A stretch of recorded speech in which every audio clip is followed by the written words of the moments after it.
Un jour, il y a longtemps, mes tantes habitaient en Sarral, j'ai récupéré la vieille crèche. Elle était pleine de verre, c'était en bois. Et j'ai passé des heures à mettre un produit dans chaque truc pour le refaire. Et j'étais tellement attachée que ma sœur, pour mes 20 ans, m'a acheté un berger, en pleine année, un berger chez Denis, qu'on a appelé Vincent.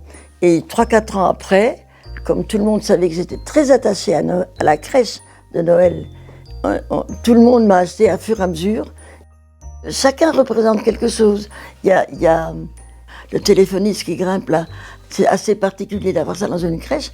Et c'est quelqu'un qui ne me connaissait pas et qui m'a offert ça. Et mon père, quand il y avait toujours des trucs d'eau pendant les fêtes, il fallait qu'il parte avec son équipe, remettre le téléphone qui ne marchait pas.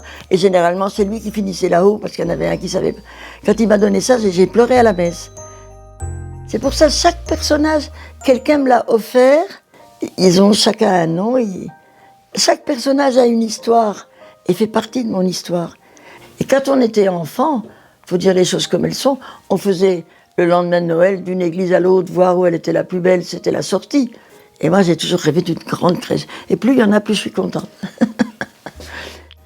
Je pense que ça m'aide énormément, parce que quand mes enfants, dans le temps, parce que j'ai quand même 5 enfants, ramenaient quelqu'un pour la voir, la crèche, je faisais en même temps presque une catéchèse. Je leur ai expliqué pourquoi je la faisais. Ça fait partie de la préparation de l'Avent.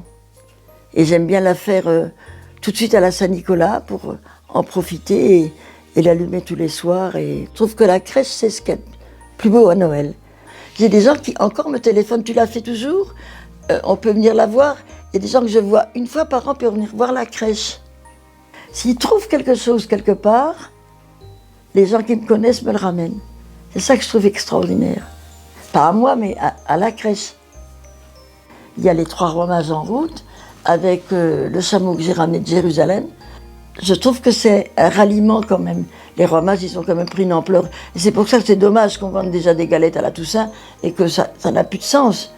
Parce que le partage, c'est quand même qui est le roi, qui est la reine aujourd'hui. Et qui c'est qui nous a réunis, c'est quand même toujours Dieu. Hein. C'est pas des sujets religieux, si on veut bien. C'est une foule. C'est ça qui est extraordinaire. C'est le monde qu'une crèche ramène. Il y a des symboles qu'il faudrait garder, qu'il faudrait partager, comme donner des gâteaux à quelqu'un à Noël. Il y a quand même des tas de choses qui se passent à Noël. Des gens qui ne sont pas vus de l'année et qui s'invitent ce jour-là. Ce jour-là, j'ai l'impression qu'on peut dire rien n'est impossible à Dieu.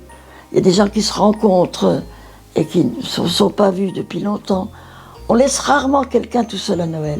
Quand vous savez qu'il est tout seul, si vous croyez vraiment, vous allez le chercher, vous l'appelez. Noël, c'est quand même... C'est moins grand, c'est moins important peut-être sûrement que Pâques, c'est sûr, au point de vue religieux. Mais au point de vue amitié, je trouve que c'est quand même la plus grande fête. Frédéric, celui qui a fait la crèche avec ma fille Nathalie, eh ben, ces deux-là, ils ont joué le jeu avec moi et ça les a amusés l'année dernière et ils sont revenus la faire cette année. Parce que c'est une histoire. Et tout le monde la connaît, mon histoire. Parce que je vous dis, elle existe depuis 70 ans.